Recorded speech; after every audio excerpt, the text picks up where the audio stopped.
Good morning students. BA प्रथम वर्ष के द्वितीय प्रश्न पत्र के अंतर्गत आज हम गोपाल कृष्ण गोखले के आर्थिक विचारों पर चर्चा करेंगे। गोपाल कृष्ण गोखले एक प्रबुद्ध आर्थिक एवं राजनीतिक विचारक के रूप में उन्होंने भारत की कई आर्थिक समस्याओं के संबंध में अपने विचार व्यक्त किए, जिनमें भारत में निर्धनता, आर्थिक निकासी, स्वदेशी औद्योगिक विकास, सार्वजनिक वित्त, विदेशी व्यापार एवं विदेशी विनिमय तथा आर्थिक सुधारों से संबंधित उनके विचार उल्लेखनीय हैं। गोखले का एक भारतीय राष्ट्रीय आर्थिक विचारक के रूप में उन्हें एक सम्मानीय स्थान प्राप्त था। उनके आर्थिक विचारों में हम ये जो कुछ निम्न विषय दिए गए हैं उन अवधारणाओं पर हम चर्चा करेंगे। उसमें सबसे पहला है निर्धनता। गोखले ने भारत की निर्धनता को अति निकटता से देखा। उन्होंने निर्धनता की समस्या पर प्रावेगिक विचार प्रस्तुत किए। उन्होंने कहा कि यह महत्वपूर्ण है कि प्रति व्यक्ति आय घट रही है या बढ़ रही है। भारत में गरीबी दिन प्रतिदिन बढ़ती जा रही है। उन्होंने बहुत से प्रावेगिक चर अपने अध्ययन में लिए। ये जो आर्थिक प्रावेगिक चर थे, ये भारत के आर्थिक विकास के निर्धारक तत्व हैं, जिनमें है भारत की जनसंख्या, प्रति व्यक्ति नमक का उपभोग, कृषि उत्पादन की प्रवृत्ति, आयात निर्यात की मात्रा, व्यावसायिक फसलों में कृषि का क्षेत्र, गैर व्यावसायिक फसलों में कृषि का क्षेत्र। उन्होंने इन्हीं चरों के आधार पर देश के आर्थिक विकास की दिशा ज्ञात की। फिर दूसरा है आर्थिक निकासी। उन्होंने कहा कि ये जो देश से आर्थिक जो निकासी हो रही है वो इसलिए संभव हो रही है क्योंकि भारत आर्थिक एवं राजनीतिक दोनों दृष्टि से ब्रिटेन का उपनिवेश है।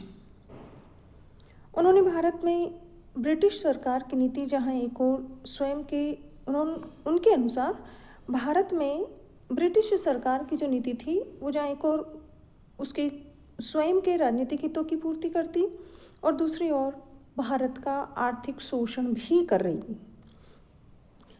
उन्होंने दो प्रकार की निकासी बताई। एक तो थी राजनीतिक निकासी, दूसरी औद्योगिक निकासी। राजनीतिक निकासी में उन्होंने ये बताया कि साम्राज्य के विस्तार हेतु अनावश्यक रूप से किए जा रहे भारत के उन्होंने सैन्य व्यय को शामिल किया, जो लगभग प्रति वर्ष 20 करोड़ रुपए बताया। और औद्योगिक निकासी में उन्होंने शामिल किया कि जो हमारे जो निर्माता थे उनकी विदेशों पर निर्भरता, और उसे उन्होंने लगभग 10 करोड़ रुपए प्रति वर्ष माना, अर्थात कुल जो निकासी थी वो प्रति वर्ष 30 करोड़ रुपए के बराबर थी। अब स्वदेशी संबंधी उनके क्या विचार थे? वो ब्रिटिश सरकार की जो व्यापार नीति दोहरी नीति थी, एक तो कि वो उनके अनुसार जो ब्रिटिश सरकार की जो विदेशी व्यापार नीति वो दोहरी थी कि भारत के औद्योगिक विकास का एकमात्र तरीका था स्वदेशी के अभाव में भारत के औद्योगिक और आर्थिक विकास की कल्पना करना असंभव है। इसके साथ ही उन्होंने बताया कि भारत में पूंजी का अभाव है, कुशल तकनीक का अभाव है, उद्यमी प्रवृत्ति का अभाव है, लेकिन हमारे यहाँ जो श्रम है वो पर्याप्त मात्रा में उपलब्ध है, इसलिए हम इसका प्रयोग स्वदेशी की भावना के अनुरूप हमें करना चाहिए। उन्होंने अपने स्पष्ट शब्दों में ये मत व्यक्त किया था कि स्वदेशी का आशय है अपने देश में वस्तुओं के उत्पादन को प्रोत्साहन देना है, न कि विदेशी वस्तुओं का बहिष्कार करना। फिर है सार्वजनिक वित्त। उन्होंने भारत की तत्कालीन वित्तीय स्थिति का अध्ययन किया और सार्वजनिक व्यय, करारोपण, बजट अतिरेक, संघीय वित्त, इन सब से संबंधित उन्होंने विचार व्यक्त किए। उसमें सबसे पहला है सार्वजनिक व्यय। सरकार प्राप्त आय का उपयोग देशवासियों के लिए नहीं करती है, वह ब्रिटिश साम्राज्य की अक्षुण्णता और उसके विस्तार हेतु एक विशाल भारतीय सेना का जो भार है वो भारतीय करदाताओं के ऊपर डाल रखा है। बड़ी भारी संख्या में जो ब्रिटिश अधिकारी भारत में रह रहे हैं वह भी भारत के करदाता वहन करते हैं। अर्थात भारत की जो शुद्ध सार्वजनिक आय थी उसमें से 50% तो सेना पर व्यय होता था, गृह प्रभार पर लगभग 35% व्यय, और सिर्फ 15% जो व्यय है वो शिक्षा, सिंचाई, स्वास्थ्य सुविधाओं के विस्तार या अन्य विकास कार्यों पर खर्च हो रहा था। अर्थात बहुत कम जो आय थी वह देश के विकास हेतु कार्यों पर खर्च हो रही थी। इस प्रकार ब्रिटिश सरकार का जो सार्वजनिक व्यय था वह दोषपूर्ण और विकृत था। इसे तो उन्होंने कुछ सुझाव भी दिए कि एक तो मितव्ययिता की भावना हो, सैन्य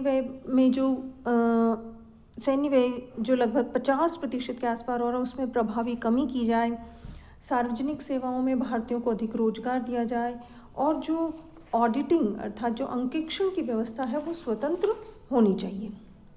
फिर है करारोपण। भारत में प्रति व्यक्ति कर का जो भार है वो संसार में सर्वाधिक था। कर की दरें ही अधिक नहीं थी बल्कि जो कर प्रणाली थी वो भी प्रतिगामी थी, अर्थात वो भारत की निर्धनता वृद्धि में और भी सहायक हो रही थी। इस हेतु करारोपण हेतु उन्होंने 2 सुझाव प्रस्तुत किए। एक तो है कर की दरों में कमी की जानी चाहिए और दूसरा उस कर से जो आय प्राप्त हो रही है उसे उत्पादक कार्यों में उपयोग में लिया जाए। फिर है बजट अतिरेक। गोखले ने प्रारंभ से ही कहा है कि बजट जो है वो हमारी आर्थिक निकासी का एक माध्यम है।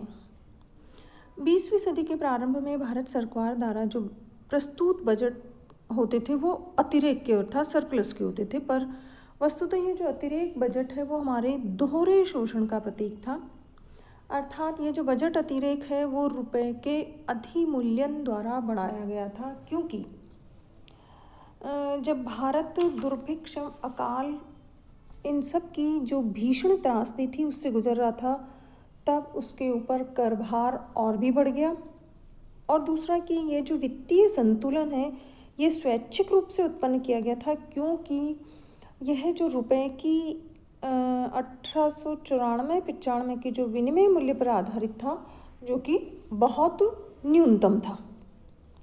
इस प्रकार ये जो बजट होते थे ये हमारे देश से जो आय है उसका प्रवाह ब्रिटेन की ओर इसके माध्यम से हो रहा था। फिर है संघीय वित्त। भारत के संघीय ढांचे को दृष्टिगत रखकर गोखले ने वित्तीय संसाधनों को भी उसी के अनुरूप विभाजित करने की बात रखी। अर्थात प्रांतीय सरकार केवल केंद्रीय अनुदानों पर ही आश्रित नहीं रहे, उसके स्वयं के वित्तीय स्रोत भी होने चाहिए। जो स्थानीय निकाय हैं वो लोक कल्याणकारी कार्यों को क्रियान्वित करते हैं, इसलिए उनके अपने जो वित्तीय सोर्सेज हैं वो भी अति आवश्यक हैं। इस प्रकार उन्होंने सार्वजनिक वित्त से संबंधित विचार दिए। फिर है औद्योगिक विकास। गोखले ने पूंजी, कुशल श्रम एवं उद्यमी प्रवृत्ति को औद्योगिकरण हेतु आवश्यक घटक माना, जिनका भारत में इनका अभाव है ऐसा उन्होंने स्वीकार भी किया, लेकिन उन्होंने देश में ही उपलब्ध संसाधनों को औद्योगिकरण हेतु उपयोग में लेने पर जोर दिया था।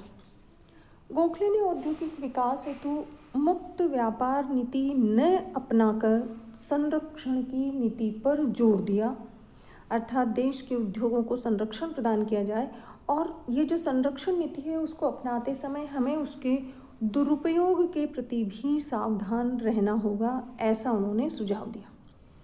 फिर है भारतीय रेलवे। ये सत्य है कि रेलवे ने भारत को एक आर्थिक आधारभूत ढांचा प्रदान किया, अर्थात संचार व्यवस्था में सुधार हुआ, किंतु ये जो निर्माण कार्य था वस्तुतः वह ब्रिटिश व्यापारी वर्ग या उसके जो धनी जो वर्ग था उसके हितों के लिए था, और हमारे जो संसाधन थे वो और उनका और अधिक शोषण हो रहा था, अर्थात ये जो रेलवे का विकास था वो भारतीय संसाधनों के शोषण में सहायक हुआ।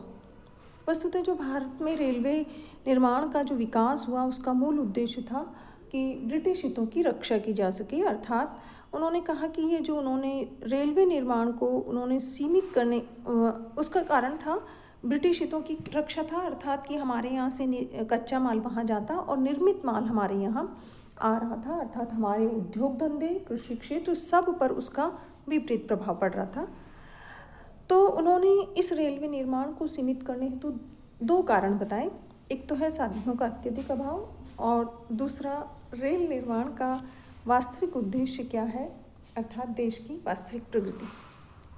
ये ठीक है कि जो सभी रेलें अनुपयोगी नहीं हैं, परंतु प्रश्न यह है कि हमारे लिए कौन सी उपयोगिता अपेक्षाकृत अधिक महत्व की है। फिर आता है विदेशी विनिमय। गोपाल कृष्ण गोखले ने भारत की जो विनिमय दर थी उसकी समीक्षा की। उन्होंने ब्रिटिश पौंड एवं भारतीय रुपये के मध्य जो विनिमय दर थी वो इस प्रकार निर्धारित की जानी चाहिए कि जो भारतीय धन संपदा का अधिकाधिक शोषण किया जा सके और उसका दोहन किया जा सके और ब्रिटिश हितों की अधिकाधिक शोषण किया जा सके और इन ब्रिटिश हितों की पूर्ति की जा सके, इस प्रकार की जो हमारी विनिमय दर थी। तो गोखले ने विदेशी विनिमय दर को न्यायपूर्ण रखने पर बल दिया, जिससे कि भारत के जो हित हैं वो उपेक्षित न हो या उन पर कुठाराघात न हो। फिर है विदेशी व्यापार नीति। गोखले ने जो मुक्त व्यापार नीति थी उसका प्रबल विरोध किया, क्योंकि जो ब्रिटिश सरकार थी वो इस प्रकार की मुक्त व्यापार नीति की पक्षधर थी, क्योंकि इससे उनको तैयार माल तो भारत में सरलतापूर्वक बेचा जा सकता और जो ब्रिटिश उद्योग हैं उनको कच्चे माल की पूर्ति आसानी से हो सके। इस प्रकार ये जो दोहरी विदेश नीति जो भारत के आर्थिक शोषण का माध्यम बनी, उन्होंने भारत के वार्षिक आयात 100 करोड़ रुपए और जो निर्यात 150 करोड़ रुपए जो वार्षिक बताए, इस अंतर को उन्होंने भारत के लिए आर्थिक दृष्टिकोण से बहुत ज़्यादा, अर्थात जो महान हानिकारक बताया, अर्थात इनका जो अंतर था वो इतना था कि यह हमारे आर्थिक निकासी या शोषण का कारण बन रहा था। फिर है भारतीय श्रम।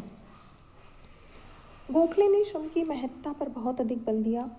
वे जापान के श्रमिकों जो राष्ट्र प्रेम की भावना से ओतप्रोत एवं अनुशासित थे उनसे बहुत अधिक प्रभावित थे।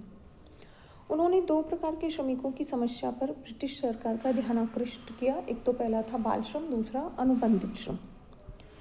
जो बाल श्रमिक है वो कारखानों में प्रचुर मात्रा में काम करते हैं, उन्हें शिक्षा के अवसर प्राप्त नहीं होते, इसलिए वो प्राथमिक शिक्षा से भी वंचित रहते हैं, उनसे कार्य भी अधिक समय तक लिया जाता है। तो उन्होंने कारखाना आयोग की जो रिपोर्ट थी उसमें कुछ संशोधन किए कि पहला तो ये था कि 9 से 12 वर्ष के जो 20 से अधिक बालक हैं जो वहाँ काम करते हैं उनकी प्राथमिक शिक्षा निःशुल्क होनी चाहिए। हालांकि उनका जो ये संशोधन थे कुछ वो स्वीकार नहीं हुए। फिर दूसरा है अनुबंधित श्रम। गोखले ने उन श्रमिकों के प्रति गहरी सहानुभूति व्यक्त की जिनको भर्ती करते समय न तो उनको ये बताया जाता था कि उनका कार्य क्या है और न ये बताया जाता था कि उन्हें कहाँ कार्य करना है, अर्थात उनका कार्यक्षेत्र क्या होगा। फिर वस्तुतः उन्हें वो क्या करते, भर्ती करके अफ्रीका के सुदूर जंगलों में या अन्य ऐसे दूरस्थ क्षेत्रों में उन्हें काम पे भेज दिया जाता था एवं इच्छानुसार उनसे काम लिया जाता था। तो उन्होंने इस प्रणाली को तुरंत समाप्त करने पर जोर दिया।